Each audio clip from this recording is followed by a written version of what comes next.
Queridos irmãos, sejam mais uma vez bem-vindos aqui ao canal do Aulídio Fernando. E hoje estamos a introduzir a série 2. Estamos no capítulo 2 de João. Este é o primeiro vídeo e nós vamos primeiro fazer uma breve introdução, referindo-nos àquilo que é a subdivisão. Neste caso, deste capítulo, nós o encontramos dividido em duas perícopes bastante importantes. Na primeira perícope, que pode sair do versículo 1 até o versículo 12, nós encontramos ali as bodas de Canaã, onde o Senhor Jesus Cristo ele vai fazer aquela transformação da água em vinho. E na segunda perícope encontramos aquele momento em que o Senhor vai purificar o templo. Ele vai lá escoraçar aquelas pessoas que estavam lá fazer seus negócios dentro do templo de Deus, um lugar que, segundo as palavras do Senhor Jesus Cristo, tem que ser conhecido como casa de oração. Então ele vai escoraçar aquelas pessoas, purificando o templo para que houvesse reverência na casa de Deus. E nós hoje vamos estudar a primeira parte, neste caso a primeira perícope deste capítulo de João. Refiro-me exatamente ao versículo 1 até o versículo 2, a famosa transformação de água em vinho, que tem sido algo muito polêmico a nível do cristianismo, mas também a nível social, para as pessoas que tentam defender algumas coisas relacionadas com o vinho. Primeiro, antes de nós avançarmos, gostaria de te pedir que não se esqueça de colocar o seu like, não esqueça de subscrever-se no nosso canal, comenta aí e também partilhe com mais pessoas para que juntos sejamos edificados na bendita graça e o conhecimento do nosso Senhor Jesus Cristo. Então nós temos aqui este episódio da transformação da água em vinho, e no versículo 1 até o versículo 2, a Bíblia nos diz que no terceiro dia houve um casamento em Caná da Galileia. Terceiro dia de o quê? Terceiro dia depois daquele momento em que ele encontra-se com Filipe. Enquanto o Senhor caminhava para Galileia, encontra-se com Filipe e ele chama Filipe. Depois o Filipe também vai chamar a Natanael e o Senhor ele vai se revelar, àqueles dois discípulos, e também ele vai dizer que, olha, daqui em diante vocês verão os céus abertos e os anjos de Deus subindo e descendo sobre a cabeça do Filho do Homem. Então ele revela ali a sua identidade. Então 3 dias depois daquele episódio, ele é convidado a um casamento junto com seus discípulos, e a sua mãe também estava naquele casamento. Uma coisa nós temos que tirar destes 2 versículos é que, primeiro, Jesus, ele, embora sendo Deus, ele se envolve na vida social do seu povo, ele se envolve na vida social das suas criaturas, ele se envolve na vida social dos seus discípulos. E há uma necessidade de envolvermos Jesus em nosso dia a dia, naquilo que são as nossas festividades, as nossas atividades, seja de luto, seja de alegria, em todos os momentos. É importante que seja convidado Jesus para participar, pois ele não é um Deus que é simplesmente transcendente, ele é um Deus que também é imanente, ele participa da vida do seu povo. Então, convidar Jesus ou ter Jesus presente nas nossas festas, nos nossos momentos de lazer, em todos os momentos, sejam também momentos de tristeza, é importante, é de caráter bastante relevante a presença de Jesus, e os versículos que se aproximam vão nos ajudar a entender esta parte. Versículo 3 a 4. A Bíblia diz o seguinte: tendo acabado o vinho, a mãe de Jesus lhe disse: eles não têm mais vinho. Respondeu Jesus: que temos nós em comum, mulher? A minha hora ainda não chegou. Esta é uma das coisas mais importantes. É que no momento ali do decorrer da festa, que era uma festa de casamento, uma festa de bastante alegria, acaba o vinho. E por que eles se preocuparam com o fato do vinho ter acabado? É porque o vinho ele é bastante importante naquilo que é a cultura judaica, nas celebrações judaicas, o vinho tem um significado muito importante. Tem um significado de alegria e de celebração, de festividades. Então, em todas as festividades, principalmente de casamento, não podia faltar o vinho. É por causa disso que aquilo levantou uma preocupação. E a mãe de Jesus, sabendo que Jesus estava ali, ela tratou de mostrar a eles que há alguém que pode resolver este assunto. E esse alguém era Jesus. Então ela se aproxima a Jesus Cristo para dizer-lhe: olha, acabou o vinho. Agora, que vinho era este? Eu disse que este é uma das passagens bastante polêmicas, porque discute-se muito se o cristão pode beber ou não. E discute-se muito esta parte porque dizem que o próprio Jesus transformou água em vinho. E realmente, ele transformou água em vinho. Só que levanta-se uma outra discussão. Será que este vinho que Jesus transformou aqui era um vinho amargo ou não? Era um vinho com álcool ou não? Porque até o suco de uva pode ser chamado de vinho. Eu não sei. Mas, olhando para a palavra grega usada aqui, vinho em grego é oinos. E oinos refere-se a uma bebida fermentada, ou seja, uma bebida que contém álcool. Agora, não se sabe qual é a percentagem deste álcool, mas o que eu sei é que no contexto judaico, o álcool, ou melhor, o vinho, ele era produzido de tal forma que não fermentasse demais, porque eles já estavam cientes de que não se pode embriagar. Ok? É a mesma palavra que Paulo vai usar quando vai dizer: não vos embriagueis com vinho. É a mesma palavra que ele vai usar. Oinos, uma bebida fermentada. Então, este vinho aqui, transformado por Jesus Cristo através de uma água, é um vinho realmente que continha o álcool. Agora, a percentagem não posso saber qual é a percentagem, não é? Mas o que eu sei era uma percentagem bastante baixa para não permitir que as pessoas se embriaguem. E eu vou fazer um vídeo justamente para tratar deste assunto, mas para hoje vamos ao que nos interessa. Quando acaba o vinho, a mãe vai dizer que acabou o vinho. E Jesus já lhe faz uma resposta que em algum momento as pessoas percebem mal. Pensam que Jesus ele faltou com respeito à sua mãe. Quando ele vai dizer que mulher, o que é que nós temos em comum? A expressão que ele usa, mulher, não é uma expressão de desrespeito, embora pareça isso em português. É uma expressão de muito respeito.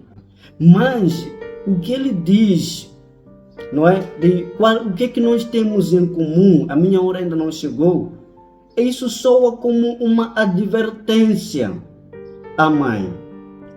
Então, Jesus ele estava a advertir a mãe no sentido de: olha, mãe, as relações familiares que nós temos, elas estão a chegar ao seu fim, no sentido de já estão a começar a ter suas limitações. Aquela relação que eles têm de mãe e filho não deveria interferir na missão de Jesus, que era uma missão divina, uma missão que era dada pelo próprio Deus. Ou seja, Jesus estava ciente de que ele tinha um plano a cumprir.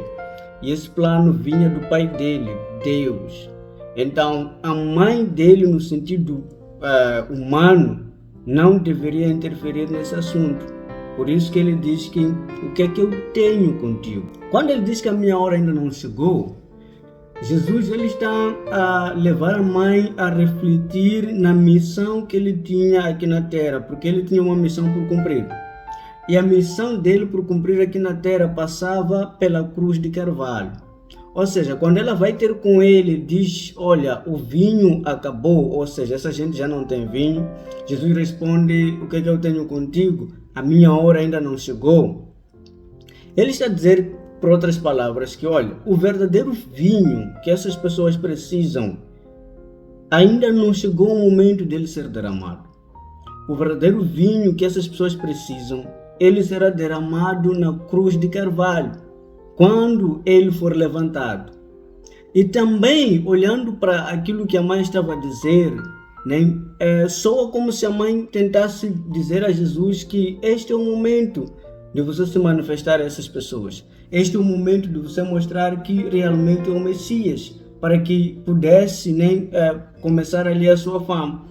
E Jesus vai dizer que a minha hora ainda não chegou. Por quê? Porque o momento da verdadeira glorificação de Jesus só iria acontecer na ressurreição. Então é por isso que ele diz, a minha hora ainda não chegou. Ou seja, tudo no seu tempo. O plano que ele vem para cumprir é um plano estabelecido pelo Pai.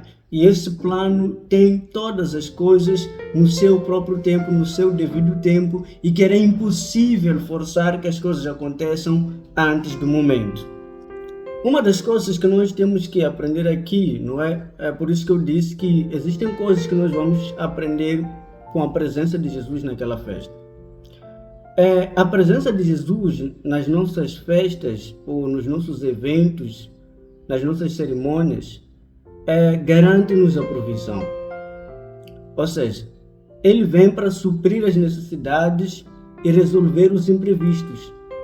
O fato do vinho ter acabado não era algo que estava nos planos dos donos da festa, mas aconteceu de uma forma inesperada. E Jesus estando ali, ele era a solução.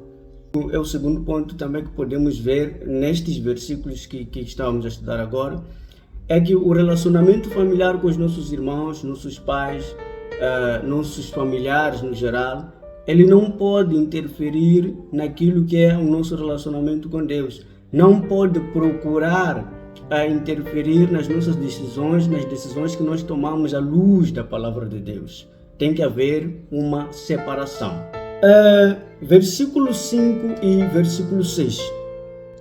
Sua mãe disse aos serviçais, façam tudo o que ele lhes mandar.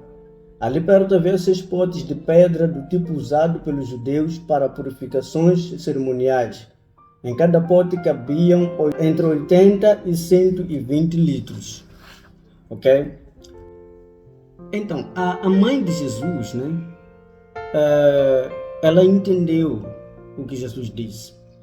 Ela percebeu que Jesus ele não estava a negar a fazer aquilo que a mãe estava a pedir. Somente ele queria deixar algumas coisas claras. Que o relacionamento deles, que aquilo que é a familiaridade, deveria ter umas certas limitações. Ou seja, ela tinha que saber quem é que realmente manda. Porque Jesus, embora sendo filho no sentido humano dela, ele é o Senhor dela, ele é o Criador dela, ele é o sustentador dela. Então, ela devia obediência e respeito e reverência a Jesus, ok? E já que ela percebeu que não podia mandar em Jesus, ela sabia o que poderia fazer. Podia mandar ou ordenar aos serviçais para obedecerem a Jesus Cristo. E então ela diz a eles, olha, façam tudo o que ele mandar. Ela já estava ciente que ele iria fazer alguma coisa. Não é? A Bíblia nos mostra que ali existiam algumas talhas, alguns potes de barro que eram usados nas purificações dos judeus, nas cerimônias das purificações dos judeus.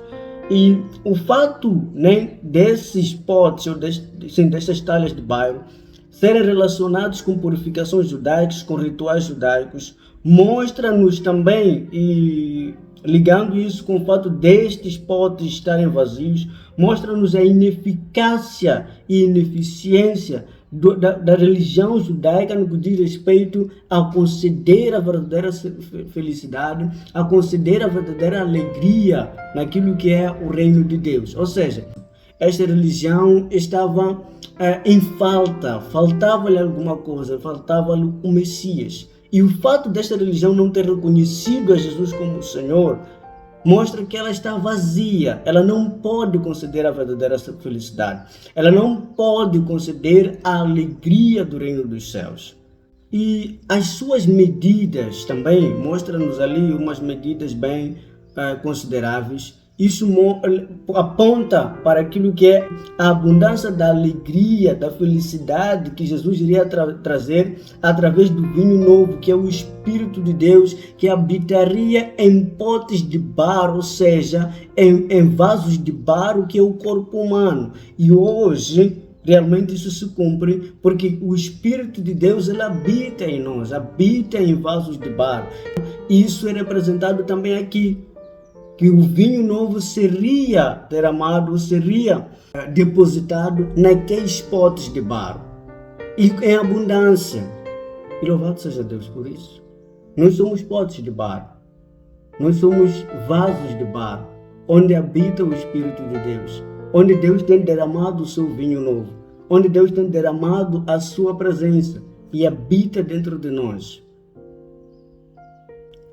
Então, o fato dele habitar em nós, o fato desses potes, desse vinho novo, que é o Espírito de Deus habitar em nós, isso traz-nos uma verdadeira alegria. Uma alegria que não é baseada em comida da festa, mas é baseada no Espírito de Deus. O que disse o apóstolo Paulo em Romanos 14:17? Ele diz que o reino de Deus não é comida nem bebida, mas é paz, alegria e justiça no Espírito Santo. Versículo 7 e versículo 8. A Bíblia vai dizer que disse Jesus aos serviçais: encham os potes com água. E os encheram até a borda. Então lhes disse: agora levem um pouco ao encarregado da festa. Olha, a água ela sempre foi um elemento importante, tanto para questões de satisfação física, o lavar as mãos, o fazer o banho, a satisfação da sede, mas também nas purificações rituais, como é usado também no nosso batismo. Jesus toma esse precioso líquido, né, para revelar uma necessidade ainda mais profunda, não é? Dos convidados da festa. Os convidados da festa, eles estavam preocupados com uma satisfação física, mas Jesus, ele estava mais preocupado com uma satisfação espiritual, com um problema espiritual, com um problema moral, com um problema da alma. O fato dos serviçais terem enchido, segundo a ordem de Jesus, isso mostra claramente que há uma necessidade de fé em resposta à ordem de Deus, em resposta à ordem divina. Ou seja, Deus libera uma ordem, é preciso que haja fé para o cumprimento dessa ordem. E uma ação que revela essa fé para, uma ação que revela essa fé, conforme diz o Tiago, que a fé sem obras, ela é morta. Portanto, essas pessoas, quando elas recebem a ordem de Jesus de encher os potes com água, elas não questionaram, elas simplesmente foram cartar a água, encheram os potes segundo a ordem de Jesus. Ou melhor, não ficaram lhe perguntando, mas olha lá, perguntaram sobre vinho, mas você está a dizer que nós temos que encher os potes com água.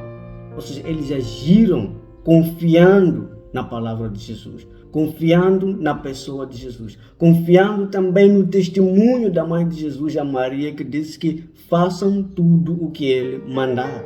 Bendito seja Deus por isso. É importante que haja obediência, é importante que sejamos obedientes, é importante que nas ordens de Jesus nós reverenciemos, ok?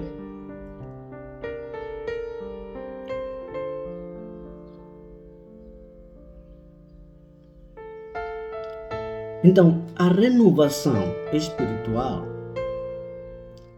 a renovação moral, a renovação da alma, só é possível onde há obediência. Primeiro tem que se mostrar obediência e fé na palavra de Deus.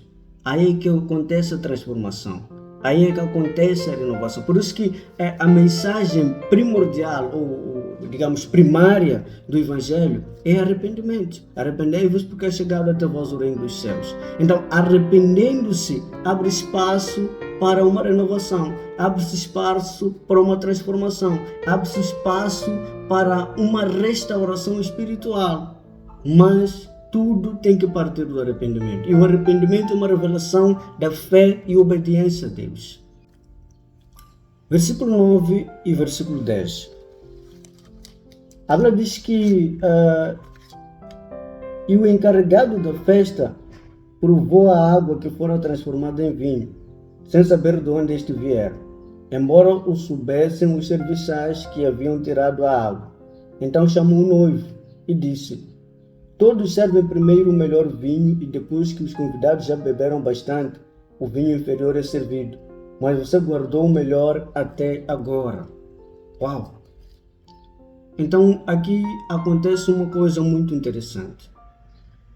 Afinal de contas, foi servido o primeiro vinho, e este vinho, segundo as palavras do mestre Salas, ele diz que era um vinho inferior, de qualidade inferior. E agora este vinho, que fora transformado de água, ele era de qualidade superior. Só que o mestre Salas não sabia de onde é que vinha aquele vinho. Por isso que ele sai e vai ter com o noivo. Como quem fica decepcionado. Ou seja, um tratamento incomum. Porque o normal, segundo ele, era que se servisse o vinho de maior qualidade no início. E depois disso servisse o vinho de menor qualidade. Esta revelação do mestre Salas, ou do encarregado da festa, mostra-nos ou prova-nos a superioridade da nova aliança, que de longe é superior à antiga aliança. Hebreus 7:22 vai falar sobre esse assunto. E tendo o novo vinho, não há necessidade do primeiro. Tendo um vinho de alta qualidade, um vinho superior, não há necessidade daquele anterior que era, digamos, inferior, que era de qualidade inferior. Pois o novo é sempre muito melhor. Hebreus 8, 6, 7 e 13. E supera todas as expectativas, pois o mestre Salas já fica meio atônito. Mas como você me tira um vinho de alta qualidade já no fim? Depois de nos dar um vinho de baixa qualidade? Eu espero que você entenda uma coisa. A aliança de Jesus, a aliança estabelecida na cruz de Carvalho, ela é muito maior que a antiga aliança. E Hebreus explica muito bem, porque vai dizer que naquela aliança os sacerdotes eles tinham que ser trocados por causa da morte. Os sacerdotes eles tinham que oferecer sacrifícios pelos pecados, pelos seus próprios pecados, depois é que ofereciam pelo povo. Os sacerdotes tinham que entrar anualmente no Santo dos Santos para oferecer sacrifícios pelo povo. Agora, neste sacerdócio, o sumo sacerdote Jesus, ele entrou uma vez por todas no Santo dos Santos. Ofereceu sacrifícios uma vez por todas. Ele não precisou de carregar bodes nem cordeiros, pois ele mesmo é o Cordeiro de Deus que tirou o pecado do mundo. Ele diz que sacrifícios e ofertas pelo pecado não quiseste, mas um corpo me preparaste. Este sacrifício é maior, esta aliança é maior, este concerto é maior do que o primeiro. Por isso que ele diz que retira o primeiro e coloca o segundo. Bendito seja Deus por isso. Há uma revelação muito profunda nesta passagem.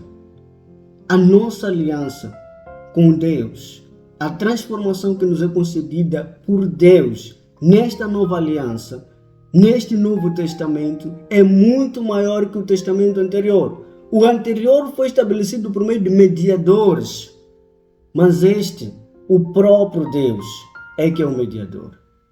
O próprio Deus é que estabeleceu. Aquele foi estabelecido em tábuas de pedra. Este aqui foi estabelecido em tábuas de coração. É muito superior. E bendito seja Deus por isso. Amém? E essa transformação da água em vinho mostra-nos também que na nova aliança, que eu disse que é muito superior que a primeira, assim como lá, acho que em Zacarias, onde a Bíblia diz que a glória desta última casa será maior que a glória da primeira. Então, nesta nova aliança, a transformação ela é total. Pois antes, aquilo era água, não é? Mas agora foi transformado em vinho. Ao tomar aquilo que fora transformado da água para vinho, ninguém dirá que isto é água. Por quê? Porque não tem nenhum sinal de ser água, a não ser o fato de ser líquido, não é? Então, há uma transformação total a ponto de não se reconhecer que aquilo anteriormente era água, mas as pessoas só percebem que aquilo é vinho, porque não tem nenhum sinal, nenhum traço de ser água. Ou seja, a transformação na nova aliança não deixa rastros. não deixa rastros do passado. A não ser o fato de você ser humano. Você vai continuar humano, mas transformado por Deus, renovado por Deus. E todas as coisas velhas, conforme diz o apóstolo Paulo, já passaram, eis que se fizeram novas. O teu pensamento é outro. É como alguém que acorda e percebe que tudo aquilo que acreditou durante toda a sua vida era uma mentira. Agora está numa outra realidade. Assim como o apóstolo Paulo, quando ele estava a sair de Jerusalém para Damasco, ele tinha em mente que Jesus Cristo é o maior falso profeta que ele já viu. Ele tinha em mente que o cristianismo era a maior seita que ele já viu. E ele estava determinado a destruir isto aqui, a destruir o cristianismo. Então, depois daquele encontro com Jesus, o apóstolo Paulo muda tudo. Tudo aquilo que ele antes acreditou, agora ele considerava uma mentira. E aquilo que antes ele considerava uma falsidade, ele considera agora uma verdade salvadora. Por isso que eu não me envergonho do evangelho, porque este é o poder de Deus para a salvação de todo aquele que crê. Há uma transformação total no evangelho. Há uma transformação poderosa na nova aliança. Ok? A larva que antes era larva, agora não é larva, é borboleta. A água que antes era água, agora não é água, é vinho. Bendito seja Deus por isso. A nossa conversão ela tem que ser radical, total, não é? Onde a única coisa que vai restar do nosso passado é o fato de sermos humanos. O resto será totalmente diferente. Totalmente diferente. Os nossos pensamentos, o nosso vocabulário, o nosso olhar, o nosso agir, as nossas decisões, elas serão totalmente diferentes. De tal forma que se alguém te viu no passado, não vai acreditar que é você. E se alguém não te viu no passado, não vai acreditar que um dia você foi diferente do que você é. É assim como acontece a transformação. Para terminar, o versículo 11 e versículo 12, a Bíblia diz que este sinal miraculoso aconteceu em Caná da Galileia e foi o primeiro que Jesus realizou. Revelou assim a sua glória e os seus discípulos creram nele. Depois disso ele desceu a Cafarnaum com sua mãe, seus irmãos e seus discípulos. Ali ficaram durante alguns dias. Ou seja, o propósito deste sinal, deste milagre de Caná, era mesmo a revelação da glória de Jesus a seus discípulos. Isto vai totalmente refutar os evangelhos apócrifos que de alguma forma são defendidos por alguns falsos profetas. Esses evangelhos apócrifos nos mostram alguns sinais de milagres de Jesus durante a sua infância. Ensinam que Jesus teria realizado muitos milagres ainda criança. Mas João, que era apóstolo de Jesus Cristo, aqui nos diz claramente que este foi o primeiro sinal. Foi o primeiro milagre realizado por Jesus no seu ministério. E depois deste milagre, a Bíblia diz que Jesus ele desceu com a sua família e seus discípulos para Cafarnaum, que em grego pode significar casa de Naum, ou seja, aldeia de conforto. É uma cidade localizada nas margens do mar da Galileia, onde Jesus ele ficou alguns dias lá com seus discípulos. É uma cidade que mostrou uma grande incredulidade, a ponto de Jesus ele profetizar contra aquela cidade. Isso está em Mateus 11, 20 e 24, quando ele vai dizer que, olha, você vai ser destruído, você vai ser reduzido a nada, você vai ser precipitado para o inferno por causa da sua incredulidade. Este é o nosso estudo para o dia de hoje, assim termina. E eu quero pedir-te que não se esqueça de colocar o seu like, não se esqueça de subscrever-se no nosso canal. Também partilhe para mais irmãos e deixe aí o seu comentário, porquanto o seu comentário é bastante importante para o nosso crescimento. E eu prometo voltar aqui para mais um estudo, se Deus quiser, em nome de Jesus. Amém.